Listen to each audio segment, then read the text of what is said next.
सुप्रभात छात्रों, आइए पढ़ते विषय हिंदी के तहत पाठ चिट्ठियों की अनूठी दुनिया का पार्ट 3।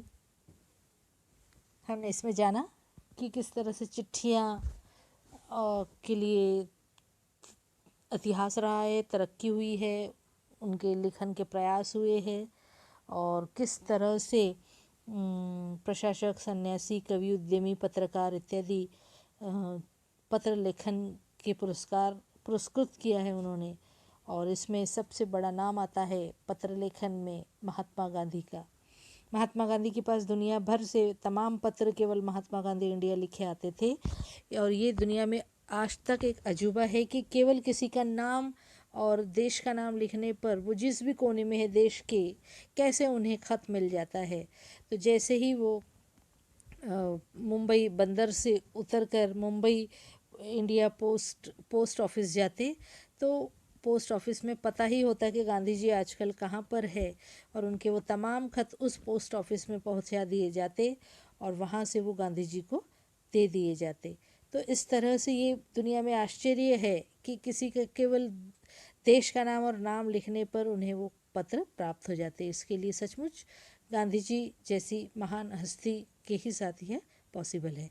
आज़ादी के आंदोलन में कई दिग्गज हस्तियों के साथ भी ऐसा ही था। गांधी जी के पास देश दुनिया की सबसे बड़े संख्या में पत्र पहुंचते थे और वो चाहते थे कि वो हर एक को जवाब दे, हर एक का, और वो उसमें हासिल भी सफल भी हो जाते थे क्योंकि गांधी जी अपना हर काम समय पर करते थे। एक टाइम लिमिटेड, एक काम लेकर बैठ गए तो बैठे रहे आलस से, ये सब उन्हें दूर तक छुआ नहीं था।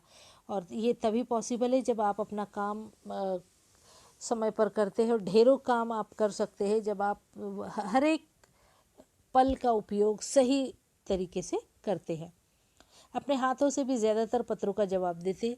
जब लिखते लिखते उनका दाहिना हाथ दर्द करता है तो बाएं हाथ से जो आपको लगता है आपने 4 लाइन लिखी, मैं बोर हो गया, मैं थक गया, मेरी पीठ दुख रही, मेरा पेट दुख रहा, मेरा हाथ दुख रहा, मेरा सर दुख रहा।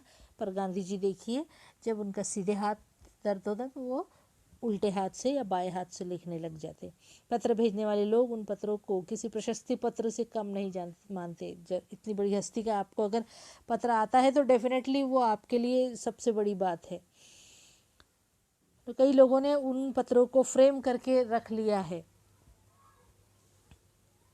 यही नहीं, पत्रों के आधार पर ही कई भाषाओं में जाने कितनी किताबें लिखी जा चुकी है। वास्तव में पत्र किसी दस्तावेज से कम नहीं, कागजातों से। पंत के 200 पत्र, बच्चन के नाम और निराला के पत्र हमको लिख्यो है कहा, तथा पत्रों के आईने में दयानंद सरस्वती समेत कई पुस्तकें आपको मिल जाएंगी। इन पुस्तकों में जो पत्रों के आईने में हम क्यों लिखे हैं, या निराला के पत्र, या 200 पत्र बच्चन को, तो ये जो किताबें हैं इनमें केवल पत्र एक दूसरे को लिखे गए उसके ही बारे में वो किताब छपी है।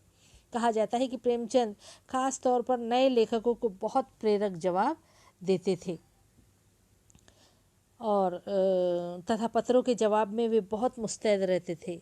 इसी प्रकार नेहरू और गांधी के लिखे गए पत्रों, टैगोर के पत्र भी प्रेरक है, यानी प्रेरणा से भरे हुए हैं। उस पत्रों को पढ़ने पर एक प्रेरणा प्राप्त होती है, मोटिवेशन मिलता है।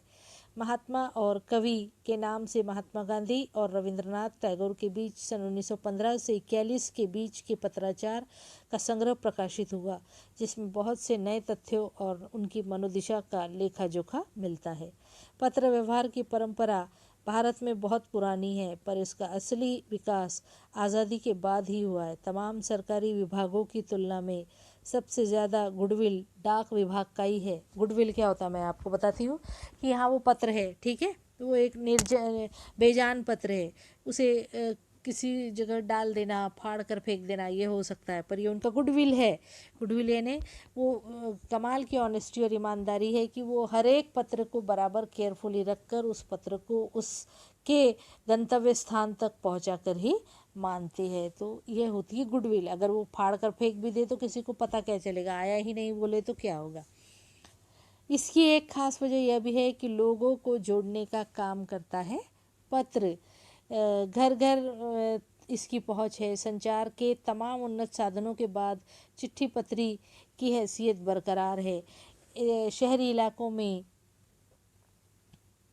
है ना, शहरी इलाकों में, और आलीशान हवेलियाँ हो या फिर झोपड़पट्टियाँ हो या फिर दुर्गम जंगल हो या फिर बर्फबारी हो रही हो, तो हर जगह पर वहाँ वो पहाड़ हो या फिर दुर्गम इलाका हो, पत्र वहाँ पर पहुँच ही जाते, या फिर ढाणी हो, मछुआरे के समुद्र तट हो, हर जगह पत्र पहुँच ही जाते हैं। आज भी खतों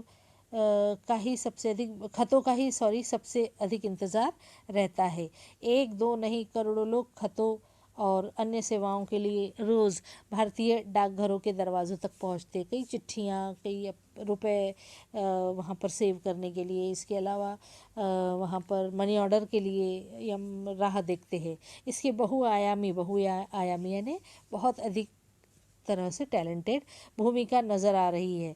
दूर देहात में लाखों गरीब घरों में चूल्हे मनी ऑर्डर अर्थव्यवस्था से ही जलते हैं, ताकि उनके पिता या कोई रिश्तेदार शहर में काम करता है तो वो सबसे सेफ जो मानता है, तब क्या मानता था, मनी ऑर्डर के द्वारा ही पैसे। गाँवों या गरीब बस्तियों में चिट्ठी या मनी ऑर्डर लेकर पहुंचने वाला डाकिया देवदूत के रूप में देखा जाता है, क्योंकि इतने सालों बाद, इतने दिनों बाद वो अपने प्रियजनों का खत के रूप में वो मैसेज या वो लेकर आता है, और कभी कभी अपने घर को चलाने के लिए वो परिवार द्वारा भेजे गए, घर के मुखिया द्वारा भेजे गए मनी ऑर्डर को भी लेकर आता है। तो इस तरह हमने देखा कि पत्र या पोस्ट का हमारे जीवन में क्या महत्व है। पत्र हम लिखते हैं, हमें लिखना आना चाहिए। इसके लिए आपको एक विधा भी है, पत्र लेखन। उसमें आप अच्छी तरह से लिखेंगे तो आपके अच्छे अंक भी प्राप्त होंगे आपको। पत्र हमारे दो तरह के हैं, एक है अनौपचारिक पत्र और एक है औपचारिक पत्र। दोनों के लिए ही 5 अंक निर्धारित है, लेकिन विषय, पत्र, तारीख और उसका मसौदा यानी जो विस्तार है, वह अगर आप ठीक से लिखते हैं तो डेफिनेटली आपको 5 अंक बिल्कुल मिलेंगे ही मिलेंगे। तो हम देखते हैं इसके बाद आपके लिए एक बड़ा ही सरप्राइज सा वीडियो, आगे देखते हैं। धन्यवाद छात्रों।